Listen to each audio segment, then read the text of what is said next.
As terapias, Gabriel, servem para que você deixe de ser autista?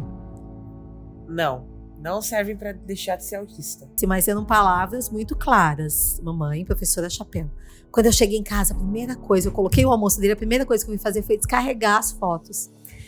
E a primeira foto que eu vi na tela do meu celular foi uma foto da professora dele usando um chapéu de florista.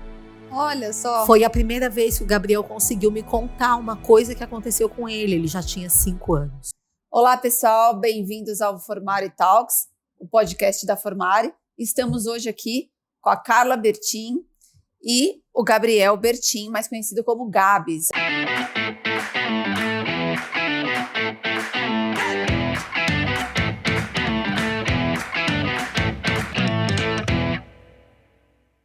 É um prazer receber vocês dois aqui, gente, para a gente bater um papo e conversar um pouquinho sobre a história de vocês, como o autismo entrou na vida de vocês e o significado que tem hoje aí por tudo que vocês já passaram na vida. Ouvi um pouquinho a mãe, ouvi um pouquinho o filho, eu já tive uma conversa com a Carla, a gente já gravou um episódio junto, já tivemos um outro episódio, só eu e o Gabs, né, Gabs? Uhum.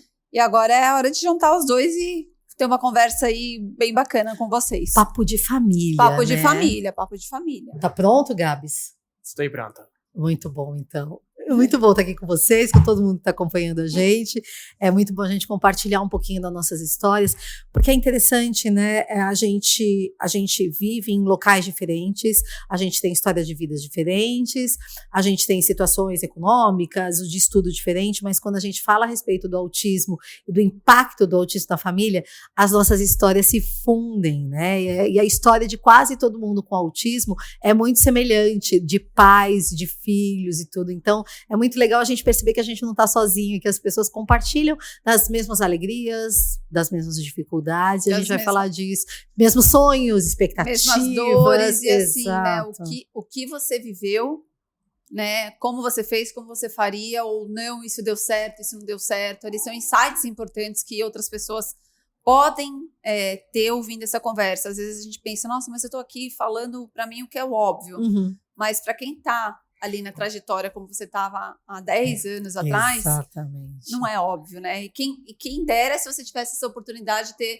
essa ferramenta lá atrás para trilhar aí sua caminhada com menos esforço, digamos assim. O óbvio precisa ser dito, né? E o que é óbvio para um não é óbvio para o outro. Então é muito importante que a gente fale assim a exaustão a respeito do autismo, para que as pessoas conheçam mais o autismo, para que as pessoas possam respeitar mais a pessoa autista e respeitar todo o impacto que o diagnóstico traz, não só para a vida do Gabriel, mas para a minha, para a do Zé, para a do Caio, né? Para a vida de toda a família que recebe o diagnóstico junto, né? Você sabe que eu falo, né, aqui uma premissa da Formari é a seguinte, que a gente está aqui para transformar vidas e gerar um real impacto na vida não só do paciente, mas de toda a família. Porque a gente sabe, né, a gente que tem filho, só por a gente ter filho, a gente já sabe que a nossa vida gira muda em função muito, né? deles, muda completamente.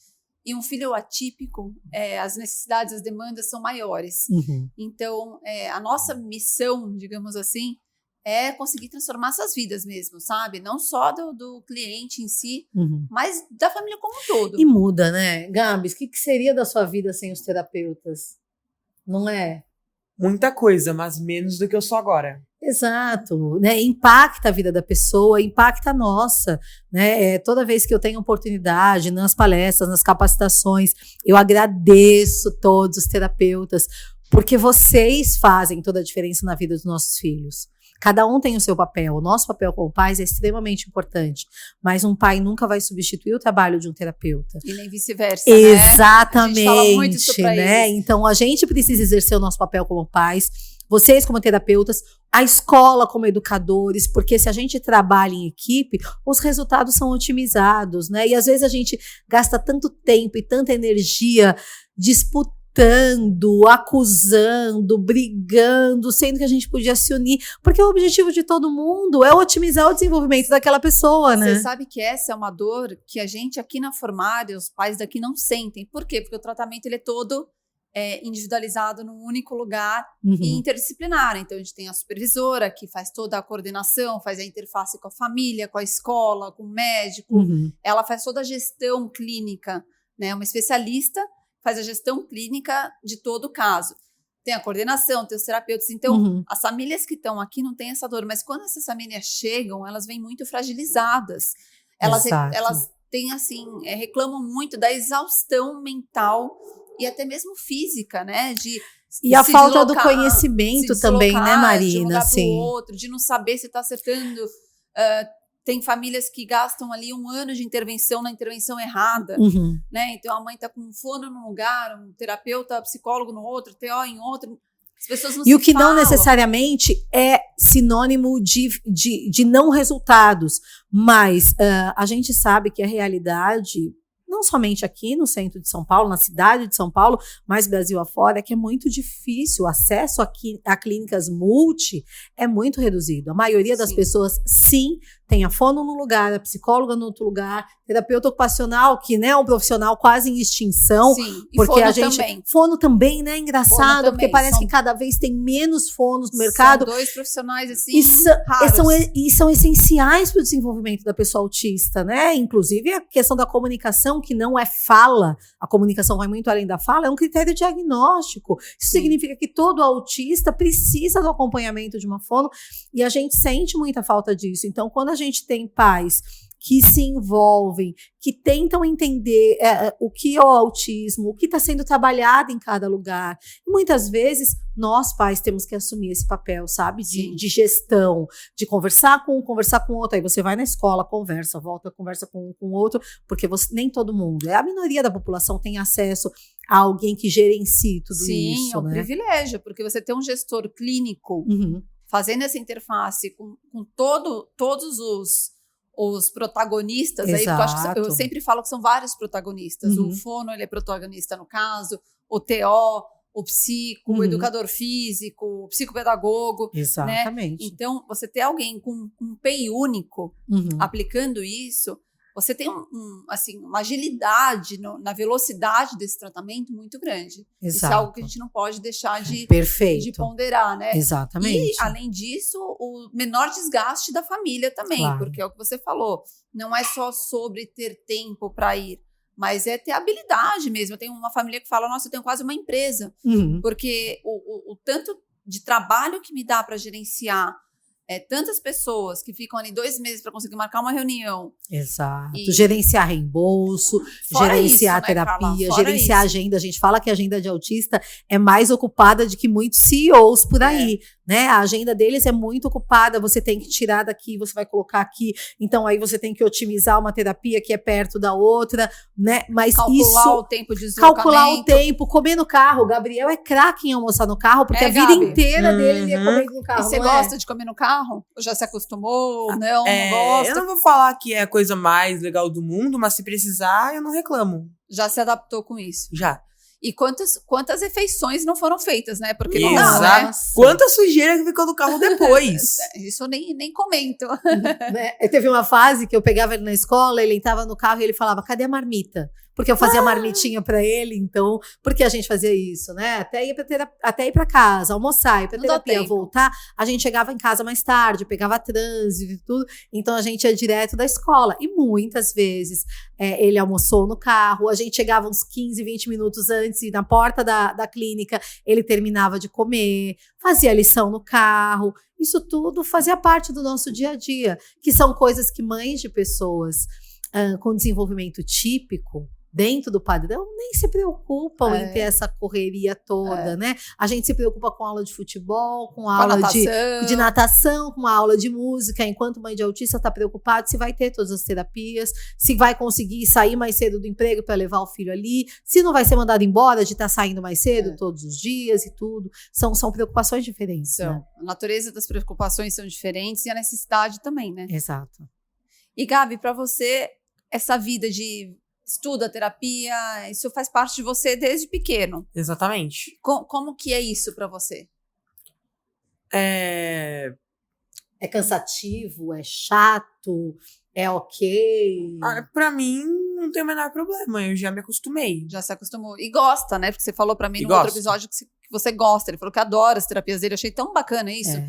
Porque um adolescente geralmente não gosta de muita coisa. Uhum. De terapia, menos ainda. E ele falou que ele gosta da terapia. Eu achei O que é incrível. sinal de que as coisas estão rolando direitinho. Digamos que eu gosto problema de- menos, check. já. Exatamente, né? Porque se a criança está com alguma aversão à terapia, vale muito a pena a gente dar uma Sim, olhada. Com certeza. Porque, pensa, gente, se você tá fazendo alguma coisa que não te dá prazer, a chance de você não fazer direito, ou de você desistir, ou de você se recusar, é muito maior. Você sabe que quando a gente montou o espaço, a gente pensava muito nisso, que tem que ser um lugar gostoso, né? A Uhum. gente, Um lugar legal de um estar. lugar legal, né? Um lugar que você venha pra cá e fala, nossa, que legal, quero passar meu dia aqui, eu vou ter várias coisas pra fazer, vou poder transitar pelos andares. Como, por exemplo, o cenário que a gente tá gravando esse podcast, que é pão. Esse pão é muito legal, né? Ele adorou Pega os esse pães pão, ali, né? Gabi, vai, que você adorou os pães. Vai, vamos lá, deixa eu pegar os pães. Ele vai pegar Tá, os enquanto pães. o Gabs pega o pão, é muito bacana isso que você está dizendo, da estrutura e da pessoa autista ter prazer de estar ali.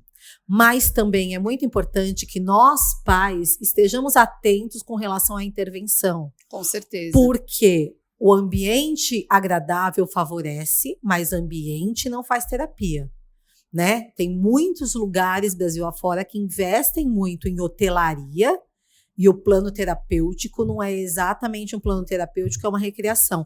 Então é muito importante que nós, pais, a gente tenha uma percepção e um conhecimento mínimo do que precisa ser feito, de objetivos, o que a gente está trabalhando, lição de casa, né, que você fala tanto, de trabalhar com a família e tudo mais, para que a gente não se veja refém de o que parece ser incrível, e aí depois de 2, 3 anos você descobre que não teve desenvolvimento, Carla, né, Marina? eu acho muito importante isso que você está falando, porque se não tem dado, não é aba. Exatamente. Começa daí, né? Então, hoje, parece que o mundo inteiro faz aba, Uhum. né? Todo mundo faz aba, e aí quando você fala, qual que é o plano de ensino? Como assim o plano de ensino? Exato. Não tem um plano de ensino.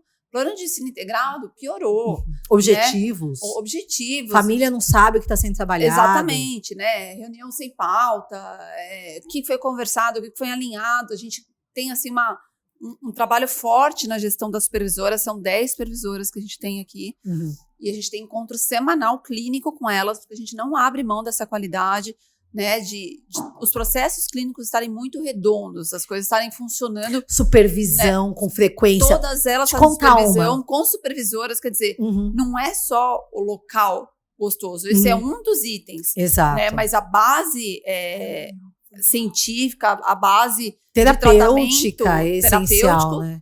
tem que rolar, é premissa pra mim, né? Você sabe que um dia desses, uma família em consulta, né, tava falando que a criança estava sendo atendida com AT e tudo, o que não necessariamente é um problema, o atendimento através de AT. Perguntei a respeito da supervisão, e então a família foi se informar na clínica. A clínica disse que acontecia a supervisão era mensal, com todas as ATs da clínica. A clínica tinha 50 ATs. E era uma supervisão de grupo. Mensal, mas em grupo. não do caso. Não Em do grupo. caso, né? Então, assim, aquilo pode ser uma capacitação, aquilo pode ser uma Exato. aula, aquilo pode ser uma reunião com os colaboradores, mas isso não é supervisão. Tá certo. Supervisão é de 1 para 1. É sobre aquele paciente. Supervisão E clínica não do caso. dá para ser uma vez por mês, né? Então, esses detalhes, muitas vezes, para quem vivencia os processos terapêuticos, quem conhece como funciona, é muito óbvio. Mas para o pai e para a mãe que não tem esse conhecimento, pode estar sendo, de fato, enganado. Eu ia usar essa palavra, achei forte, mas Mas é a isso. realidade, né? Eu acho que a Carla tá certa. Pais, perguntem sim, né? Aqui a gente faz um exemplo, né? A gente faz a supervisão com os ATs, supervisão semanal, tem pauta de tudo que é falado, tem ata de tudo que é falado, de todas as orientações.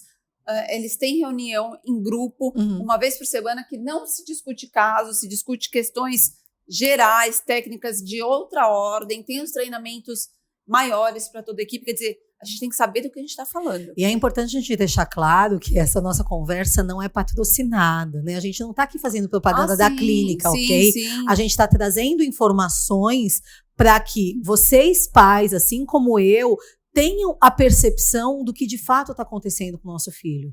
Porque o autismo bateu na porta da minha casa e eu não sei seus pacientes, mas na minha casa nunca ninguém ligou perguntando: o Gabriel tá bem? Ele tá sendo bem atendido? As terapias dele estão funcionando? Do plano, você disse? Nunca ninguém, não, de nenhum lugar. Se não é a gente, mãe, tomar frente e entender como as coisas funcionam e não ter medo de mudar, porque tudo bem mudar. Nós já mudamos terapeutas do Gabriel, porque os terapeutas eram ruins? Não, mas porque chegou numa fase onde não rolava mais. Onde A o gente objetivo pode terapêutico mudar. naquele momento estava ok ali. Exato, entende? Muitas vezes nós pais temos medo de mudar de escola, a gente tem medo de mudar de profissional que trabalha com aquela criança e tudo. Tudo bem, não tem problema.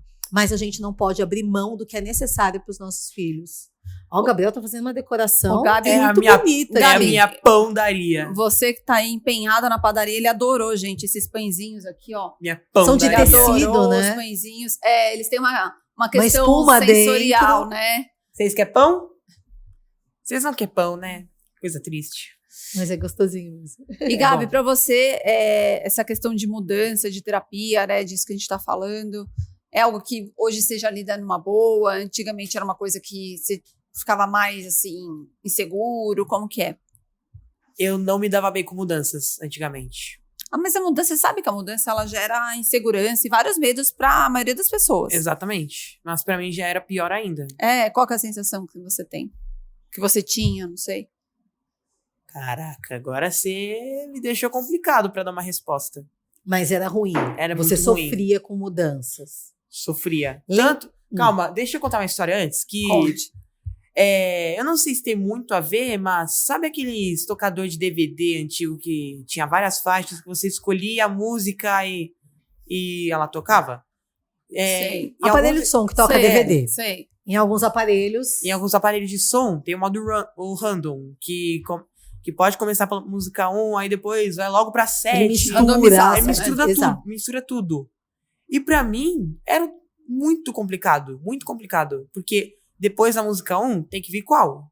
A 2. A 2, mas Depois vinha da qual? 2. A 7.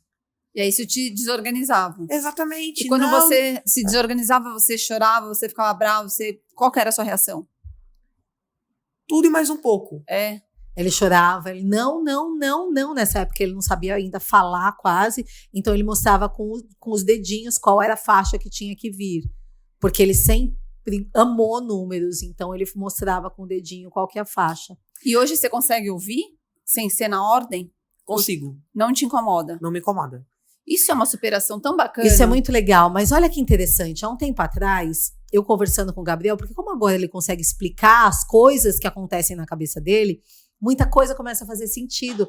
Para mim, como mãe, e muitas vezes quando ele faz palestra, os terapeutas perguntam muitas coisas que vocês conhecem a questão da teoria, vocês conhecem o aplicar na prática, mas entender por dentro, sabe? De dentro para fora é muito interessante. E aí, uma vez, perguntaram para ele como que é essa questão dos imprevistos, né? Você trabalhar com... Eu fiz o meu planejamento do dia, o meu roteiro, e aí aconteceu alguma coisa de diferente. Se isso incomoda. E aí ele estava explicando... Você lembra, Gabi, o que você explicou disso? Não lembro. Que você falou, na verdade... Você falou isso para a mamãe. Você falou, na verdade, quando você fala que a gente vai ter que fazer alguma coisa de diferente, eu pego aquilo que você fez... É como se ele tivesse... Sabe uma rotina que a gente faz Sei. visual com a criança? Ele já consegue abstrair isso. Então, ele tem uma rotina na cabeça dele. Quando eu falo, a gente vai precisar passar no mercado antes da gente ir para terapia, ele pega uma fichinha do mercado e coloca antes da terapia. A partir do momento que ele incluiu aquilo que não estava previsto, passou a fazer parte da rotina. Ele inseriu aquilo. Agora, uma pergunta. Essa estratégia você aprendeu através de terapia? Através da sua família? Como que você chegou nisso? Porque isso é tudo que a gente quer, né? A gente trabalha ali lá atrás, quando eles são menores, né? A gente trabalha com previsibilidade, com rotina visual, para que um dia isso não seja um problema. Como é que você aprendeu isso? Você lembra? Eu acho que eu não vou conseguir lembrar, mas eu acho que eu só peguei isso no ar. Eu só tive essa ideia e agora... A explicação, sim, mas na verdade, desde pequenininho, a gente entendeu que ele tinha essa rigidez. E o mundo não acontece da forma que ele planejou. O mundo é cheio de imprevistos. Sim. Não dava pra gente esconder ele dentro de casa e fazer tudo de acordo com o que ele tinha planejado. Então, ao longo do dia, eu quebrava as rotinas dele várias que é o que a vezes. gente faz nas terapias. Exato, de propósito, em coisas muito pequenas, para que ele percebesse que aquilo é um pouco desagradável, mas tudo bem. A gente vai fazer as outras coisas. E vamos assim aprender a lidar com isso. Exato, né? assim como foi a questão do aspirador de pó, de liquidificador. Hoje em dia eu passo aspirador Ele passa em casa. Quando você era pequenininho, como que a mamãe começou a te ensinar? Ela O sempre ligava. liquidificador e tal. Ela sempre ligava por um segundinho e desligava bem rápido. Aí na próxima vez, ela deixava um tiquinho só ligado, nem que se for 1 milésimo só. E aí ela desligava. E ela ia fazendo isso até eu já me acostumar com barulho. Assim, não que eu fique, eba, barulho do liquidificador, vou ficar ouvindo. Porque é um barulho chato mesmo. Chato, contra fatos não há argumentos. É verdade, é um barulho chato. Mas eu aguento. Mas a gente precisa tolerar se a gente quiser tomar um milkshake, por exemplo. Entende? Porque eu ficava pensando, Ótimo exemplo, eu tenho duas alternativas. Ou eu nunca ligo o liquidificador em casa, o que ok, eu poderia sobreviver sem um liquidificador. Mas e se ele estiver na casa de alguém e alguém ligar? Se estiver num restaurante, numa lanchonete. Exato, né? Então, ou o mundo a gente não pode desligar também. acabava com os liquidificadores do mundo, ou então eu explicava para ele, para a cabecinha dele, que aquilo não é legal, mas que passa muito rápido e que tudo bem. Mas, Carla, isso é um insight muito importante que você teve ali enquanto mãe, porque eu vejo, principalmente mãe de criança pequeno, e eu não estou julgando, tá, gente? É só uma etapa do processo que as mães passam e que a Carla está aqui para a gente pensar junto. Uhum. Mas que querem muito que o mundo se adapte, né? Para essa questão. Vamos pegar esse exemplo aí do liquidificador. E não dá para você ir num restaurante e exigir que não use o liquidificador porque seu filho é autista. E vão ter outros ruídos, outras frequências que também vão incomodar. É importante a gente... Olha, quando eu saio, ele fica muito incomodado com o barulho do liquidificador no restaurante e minha família gosta muito de sair para comer. Uhum. Então, isso é algo que precisa ser trabalhado. Isso pode ser um objetivo terapêutico. Vamos colocar isso como objetivo terapêutico. Exato. Vamos fazer um programa para isso. Vamos trabalhar com a dessensibilização desse barulho. O que é a dessensibilização? Nada mais é do que você fez. A exposição de pouquinho em pouquinho. Exatamente. Eu não sabia que tinha esse nome, mas na minha cabeça fazia sentido isso, né? A gente pode pensar em estratégias. A família frequenta o restaurante, a criança não gosta daquele som, vamos usar um protetor de ouvido, por exemplo. Pode fazer muita diferença. Existem aqueles fones que, né, eles têm aquele ruído que anula o ruído externo e tal. Aquilo é muito caro, eu não tenho dinheiro, a gente pode comprar aquele protetor de obra. Sim. A gente pode usar um fone de ouvido firme, que veda bastante, e já diminui a intensidade. Tem estratégias, e mais do que isso, a gente pode fazer na terapia. Não só fazer o programa para a mãe, toma, faz em casa. Não, vamos fazer. A gente tem aqui o apartamento funcional. A gente faz muito isso lá. Então, as crianças vão lá, a gente faz o programa. Tenho criança que eu ensino a ficar sentada na frente da TV, porque a mãe fala, eu não consigo fazer uma comida, porque ele não para quieto. Então, vamos trabalhar, vamos colocar tá lá no programa da criança, ficar 1 minuto sentado vendo TV, depois 2 minutos, 5 minutos, 10 minutos. Atingir o objetivo, eu não vou ficar gastando terapia para ele ficar sentado, mas assim, é algo que vai mudar o nível de estresse dessa família e a qualidade de vida dessa família. Isso, a gente muda a qualidade de vida com coisas pequenas. Exato. E isso é tão importante, né? Porque muitas vezes, Brasil afora, a gente vê planos terapêuticos baseados estritamente em desenvolvimento de habilidades, em checklist. Né? Então, existem as habilidades que são padrão, que é de acordo com a idade, que já deveria ter adquirido aquilo e tal. Mas existem objetivos que são muito pessoais. E tem que fazer sentido. Exato. Então, assim, para que eu vou trabalhar como um objetivo terapêutico uma criança se sentar à mesa de um restaurante se aquela família não frequenta restaurante? Para que eu vou ensinar a andar de ônibus se essa família nunca vai expor essa criança a andar de ônibus? Por exemplo, na nossa família, o Gabriel conseguir ficar em uma igreja era importante, porque a gente frequenta a igreja. Para outra pessoa que não frequenta, não faz o menor sentido. Entende? A gente precisa olhar, vocês como profissionais terapeutas, precisam olhar para o fluxo daquela família, para a realidade daquela família, Porque tem objetivos que são essenciais para a qualidade de vida daquela criança, daquela família. Né? Além daquela lista de habilidades que todo mundo trabalha. A gente trabalha muito aqui para elas terem esse olhar, para que a gente consiga ver o que a mãe precisa. Eu preciso que você ensine ele a sentar direito na mesa, porque eu recebo muitas pessoas em casa e isso para mim é um ponto importante, que me gera muito estresse, muito desconforto. Esse vai ser o ponto que a gente vai ensinar. Exato. Vai estar no programa dele.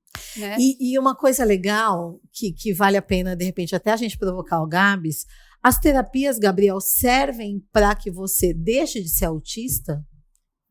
Não servem para deixar de ser autista. Serve para quê? As terapias, elas servem para poder... eu vou usar com as minhas palavras. Para usar com as suas palavras mesmo. Não sei se é exatamente para isso, mas vamos lá. Elas servem para poder controlar um pouco o autismo, mas não controlar, tipo, o autismo ele tá descontrolado, vamos consertar isso. Não. Por causa do autismo, a criança ela pode fazer muito barulho, ela pode correr muito, e com as terapias, ela aprende a se autorregular. Exatamente. Assim. Nesse caso, aprender a se autorregular, aprender a ficar parado no mesmo lugar.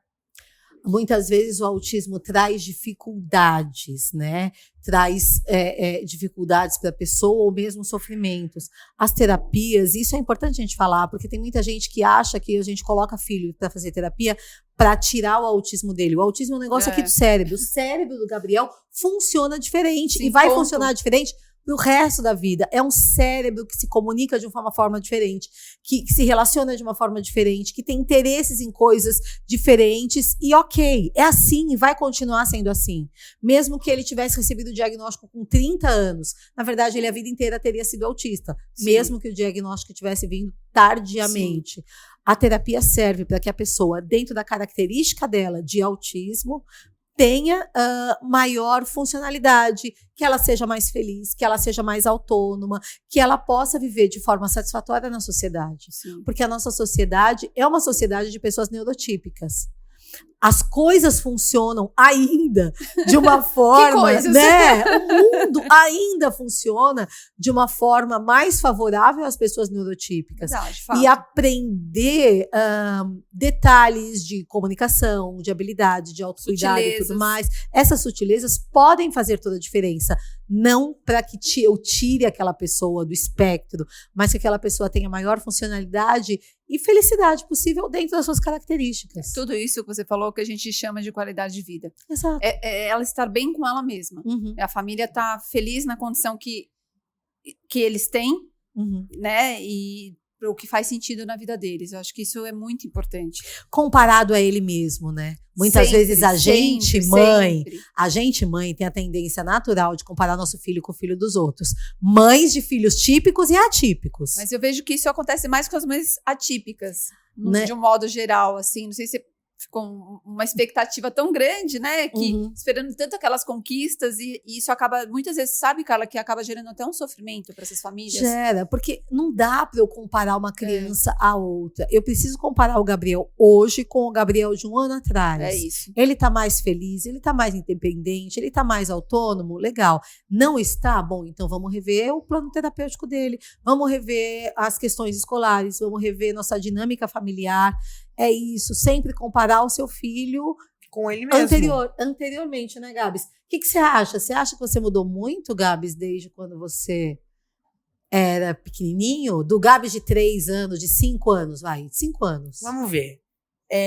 Com o Gabs de 3 anos, pode ser? De 3 anos, tá. Com o Gabs de 3 anos, eu falava 10 palavras que as pessoas conseguissem entender, certo? Certo. Hoje em dia eu falo até demais. Eu acho que mudou muita coisa. Eu acho. Você sabe com quantos anos que o Gabriel conseguiu contar alguma coisa que aconteceu com ele? Nossa, inclusive, conta a história amanhã. A história é muito boa. É muito legal, né? O Gabs tinha quase 5 anos e ele nunca tinha conseguido contar uma coisa que tenha acontecido. Já montava frases de umas 2 ou 3 palavras, não mais do que isso. Tá. Era ainda muito precária a comunicação dele, mas era funcional. Ele conseguia se comunicar. E todo dia eu pegava ele na escola. Como que foi, Gabriel? Foi legal? O que você comeu de lanche? Você comeu lanchinho? E tudo ele respondia não. Qualquer coisa que eu perguntasse, não. Porque eu não coloco um ponto final na conversa, né? Como, por exemplo, eu vou fazer um passeio escolar numa fazenda. Oi, Gabriel, você viu a vaca? Não. Toma seu lanche, não. Não. Era bem isso. Ele Não. respondia o Foi não com algum amigo sentado no ônibus? Não. Não, tudo era não. E aí a gente ficava muito preocupada porque a gente não sabia se de fato ele não se lembrava Ou se eu não conseguia contar. ou se ele não conseguia contar.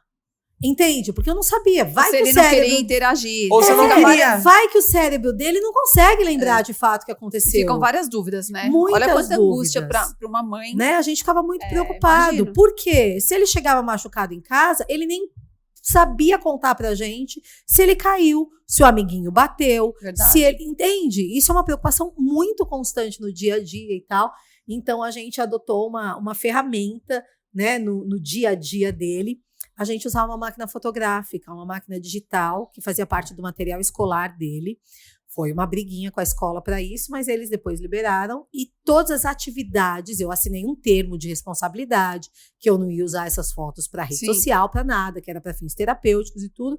Então, todo dia que eu chegava da escola, que ele chegava da escola, eu descarregava as fotos no computador e eu contava para ele, olha, esse aqui é o Gabriel, eu tinha o nome de todas as crianças. Olha, o Gabriel tá comendo maçã, o Gabriel tá brincando, e eu ia contando isso para ele. Porque na minha cabeça, talvez o cérebro dele não lembrasse. Então, eu precisava ensinar o cérebro dele a me contar, né? A se recordar das coisas e tudo. E aí, a gente fez isso, esse processo da máquina fotográfica demorou 1 ano. Até a gente aposentar essa máquina fotográfica. E o esforço diário, né? Diário. Todo santo dia. É o que a gente fala, é além da terapia. Exato. Não dá para deixar só na mão dos terapeutas. A gente precisa fazer. É. Então, todos os dias eu descarregava as fotos, eu mostrava para ele. Depois eu ia perguntando: quem é esse? O que você tá comendo? Para ele nomear as coisas e tal. E teve um dia que eu peguei ele na escola e eu perguntei para ele: o que você fez na escola? Você brincou na escola? E ele falou assim: mamãe, professora Chapéu. E eu não entendi exatamente nada do que ele disse, mas eram palavras muito claras. Mamãe, professora Chapéu. Quando eu cheguei em casa, a primeira coisa, eu coloquei o almoço dele, a primeira coisa que eu fui fazer foi descarregar as fotos. E a primeira foto que eu vi na tela do meu celular foi uma foto da professora dele usando um chapéu de florista. Olha só. Foi a primeira vez que o Gabriel conseguiu me contar uma coisa que aconteceu com ele. Ele já tinha 5 anos. E esses 5 anos, aí vai... Que a criança geralmente costuma falar com 2, 3 anos de angústia, né? Exato. E para uma mãe que tem... De muito trabalho. E para uma mãe, né? A gente aí simpatiza para uma mãe que tem uma criança não verbal. É uma vida, né? Exato. É uma vida. Entende? Essa é uma queixa da maioria das mães que tem esse atraso tão grande ou a não Sim. verbalidade. É isso. Elas dizem, se acontecer alguma coisa na escola, meu filho não sabe dizer. Sim. Meu filho não sabe Acho me que contar. essa é uma das maiores dores das Né? mães. Então, muitas vezes, essas mães têm acesso à informação através dos amiguinhos. Porque criança, com 3 anos, já conta tudo Sim. que aconteceu na escola. Sim. Uma criança com desenvolvimento típico. Sim. E muitas vezes essas mães dependem de relatos dos coleguinhas para ter ciência do que está acontecendo. E os coleguinhas podem ser incríveis na vida dos nossos filhos. Gá, conta do Lorenzo. O que o Lorenzo fazia com você? Quem é o Lorenzo? Conta pra Marina. Vamos lá. Pra começar, o Lorenzo, ele era o meu AT na escola. Ele era meu amiguinho, mas ele fazia muita coisa. Ele era aquele moleque que gostava de conversar, que gostava de fazer bagunça. Gostava de ajudar. O Lorenzo era o neurotípico padrão, assim. Com o desenvolvimento, ele desenrolava, ele fazia, ele acontecia. Uhum. E ele sempre foi um cara legal. Mas vamos imaginar o seguinte cenário. Todas as crianças lá brincando, comendo lanchinho na hora do intervalo. E eu lá no canto, encarando meu potinho do lanche, porque eu não sabia abrir. Ai, meu Deus. Quantos anos ele tinha? 3 anos. E ele não sabia abrir o potinho do lanche. E se não fosse alguém para abrir por ele, ele ia passar o lanchinho inteirinho olhando pro pote. Sentadinho, quietinho, bonitinho, olhando pro lanchinho dele. E a criança que não dá trabalho, que não reclama. Exato, é ele não era uma criança que dava trabalho. Aqui, quebrasse tudo, todo Exato. mundo ia descobrir uma não, forma de o Gabriel era o funcionar. quietinho, bonzinho e tudo. O que o Lourenço fazia pra você, Gá? Ele todo dia abria o potinho do lanche pra mim. Ele todo dia ajudava a anotar coisa na agenda. Todo dia ele me ajudava em tudo. E você tem contato com o Lorenzo? Até hoje. Gente, para que a gente tenha mais Lorenzos no mundo. Ai, eu Exatamente. digo Lorenzo, isso. parabéns. A minha mãe fala toda verdade, vez que a gente fala do Gabriel. Lorenzo, toda Eu hora. falo que todo mundo precisava de um Lorenzo, sabe? Mas o Lorenzo é filho de uma professora e ela foi transferida de escola. Poxa. E quando o Gabriel estava com 5 anos, a mãe dele foi transferida. E aí o Lorenzo saiu da escola junto com a mãe, ele foi para outra unidade. E todo mundo ficou com muito medo. Porque a relação entre o Gabriel e o Lorenzo era uma relação de dependência. O Lorenzo, de fato, fazia toda a diferença na vida do Gabriel. E a escola veio conversar com a gente. E era um suporte mesmo. Exato, Era o suporte do Ele era Gabriel. um AT. Ele era alguém que dava o suporte pro Gabriel. Quando o Gabriel estava triste, ele ajudava. Ele sempre foi, assim, muito, muito querido. E ele ama o Gabriel de verdade até hoje. E quando ele saiu da escola, todo mundo ficou com muito medo. E a escola veio conversar com a gente o que a gente estava pensando em fazer. E a gente, então, decidiu esperar voltar às aulas no ano seguinte para ver o que ia acontecer. A gente sempre esperou a necessidade para dar mais suporte para o Gabriel. E se ele precisasse, óbvio que a gente daria. Mas quando as aulas voltaram, ele já estava com a mesma turma, já era o 3º ano com a mesma turma. Isso facilita bastante também. E a hora que eles viram que o Lorenzo não estava lá, os amigos acabaram assumindo o papel do Lorenzo. O Gabriel já estava um pouquinho mais autônomo. O Lorenzo deixou legado nessa escola, hein? Exatamente. É muito bacana isso, né? E assim, muito provavelmente, você falou que a mãe dele é professora, ele teve um modelo em casa. E o quanto a gente aqui, que está do outro lado, né? Exato. A gente pode falar, eu não tenho filho atípico e tal, mas eu tenho um filho típico. O que eu posso fazer para esse meu filho ajudar quem precisa? Né? Eu acho que é um papel também muito importante da gente falar. É muito aqui. bonitinho, né? E a gente ensina, você pode fazer a né? diferença na vida de uma pessoa. Exato. E não é só com pessoas com autismo, é com uma pessoa que é mais tímida, com uma pessoa que de repente sofre bullying. É o abraçar aquele diferente. É você poder né? ajudar da forma que você puder. Não tem uma receita. Faça o bem, né? É muito bonitinho. Tentar ajudar. Eu tenho os meus sobrinhos, eu tenho uma sobrinha, a Bia, que tem 9 anos. Tem outra sobrinha, que é a Helena, que tem 6, né? A Helena tá com 6. Eu sei, 7. As duas têm o desenvolvimento típico. E cada uma tem coleguinhas de classe que são autistas. Que lindas. E as professoras trazem para os pais, para minha irmã e para minha cunhada, que elas cuidam desse autista. Modelo, né? Porque elas cresceram sabendo que o Gabriel tinha algumas dificuldades. Então, elas assumem o papel, entre eles, criança, de cuidarem de outros amiguinhos. E esses dias, a mãe do Lorenzo contou que o Lorenzo vai parar na diretoria, porque um menino da escola dele xingou o outro de autista. E ele colocou o dedo no rosto do outro e falou: você não fale do autismo. Porque o autismo é uma condição, ninguém escolhe ser autista. E ele é tão homem quanto você e tal, e deu mó rolo na escola, porque ele deu lição de moral e ele avisou a mãe dele: eu não vou baixar a cabeça pra ninguém, porque ninguém vai ousar falar mal de pessoas autistas perto de mim. A gente fica pensando, meu Deus, ele entendeu, é isso. Ele entendeu e é isso, e eu fico pensando em quantas famílias vocês impactaram, né? A família do Lorenzo, que já impactou a família de quem ele foi defender, a família das sobrinhas, que já impactaram outras famílias, né? O quanto que a história de vocês pode multiplicar e trazer bons frutos aí. A história de todos nós, né? Todos nós, assim, influenciamos pessoas, né? Sim. E isso pode fazer toda a diferença. Gá, a gente tá vendo que você tá emocionado. Você quer falar por que você tá emocionado? Quer uma água, Gabs? Tá, a água tá atrás de todos os pães. Mas tem aqui, ó. Bebe da mamãe. Você ficou emocionado porque o Lorenzo defendeu pessoas como você. Não, e porque de fato Isso é amizade, isso é respeito ao outro. Eu acho que é muito mais do que amizade, é solidariedade, você ser realmente uma pessoa do bem, né?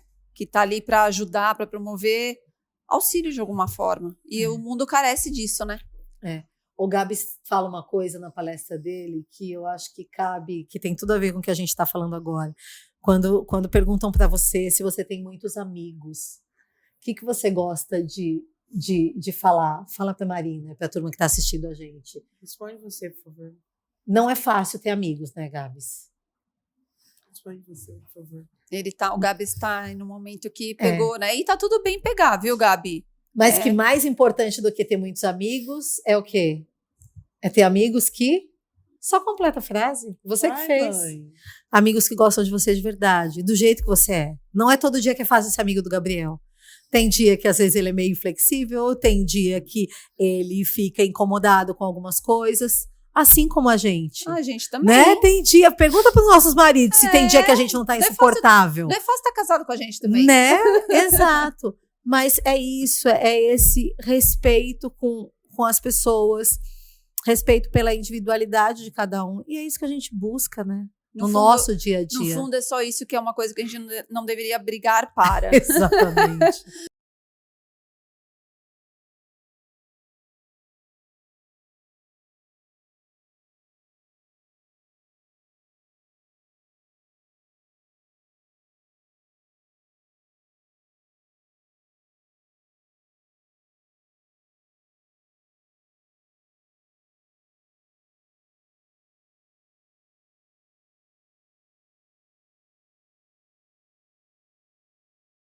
Não é fácil ter amigos, então a gente tem que ajudar eles a fazerem amizade. Já Sim. pensou nisso? Sim.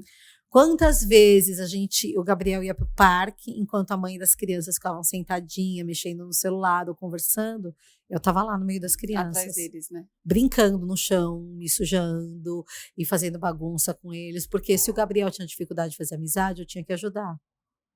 Às vezes a gente pensa que só profissionais são capazes de fazer as coisas, e tem coisa que não é minha competência, eu nunca vou conseguir fazer. Mas tem tanta coisa que a gente pode fazer. Tem muita coisa que os pais conseguem prover. Lógico, não é todo mundo que tem essa habilidade, essa facilidade. Você também Mas quem não tem, pede ajuda pro terapeuta. Pede ajuda. Né? Quem não tem, pede dica.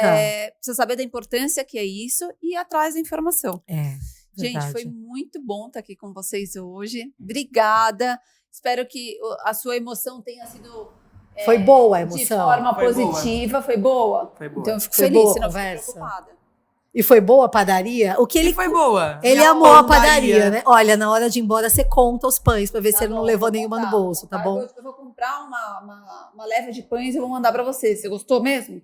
Uhum. Mesmo? Mesmo. Vou mandar lá pra você. Obrigado. Você gostou, caramba? Vamos. É a minha pãodaria. É gostosinho de ficar mexendo nisso. Né? Tem uma textura boa. Você sabe que isso tem uma textura muito semelhante à do travesseiro. Sabe aquele travesseiro que chamam travesseiro da NASA? É mesmo. Tem o da NASA que é caro pra caramba, mas tem o da NASA que não é tão caro assim. Da NASA. O Gabriel gosta muito dessa textura. Ele tirava a fronha do travesseiro pra ele ficar passando a mão nisso. Eu acho que é isso. Agora que eu encostei, que eu lembrei. É igual do travesseiro da NASA. Ele fazia buraco no travesseiro, não durava muito tempo. O pão não saiu porque ele, por enquanto. Que bom. Enquanto ele ficava mexendo, às vezes ele tirava pedaços, porque era muito gostosa essa textura. Eu coloquei tantas vezes a fronha que teve uma vez que eu desisti. Falei, é isso que ele quer. É isso, ele quer encostar nessa textura. Mesmo, né? Exato, é o sensorial. Gente, obrigada mais uma vez por vocês estarem aqui, terem vindo, disponibilizado o tempo de vocês para esse bate-papo gostoso e por conseguir ensinar tantas coisas, expandir tanto, né, os horizontes aí da forma de pensar para as famílias, tanto famílias típicas quanto famílias atípicas. Acho que vocês trouxeram aí uma aula de como a gente pode ajudar os outros mesmo indiretamente. Tá muito obrigada. Mesma caminhada, né? É isso, assim, se um ajuda o outro, cada um naquilo que já aprendeu, a gente facilita a caminhada de outras pessoas que estão começando. Exato. Isso faz toda a diferença, né? Exato. Muito obrigada, gente. Finalizando aqui mais um podcast, espero que vocês tenham gostado. Sigam a gente no Instagram, se inscrevam no canal e façam seus comentários sobre o que vocês assistiram aqui. Tchau, tchau.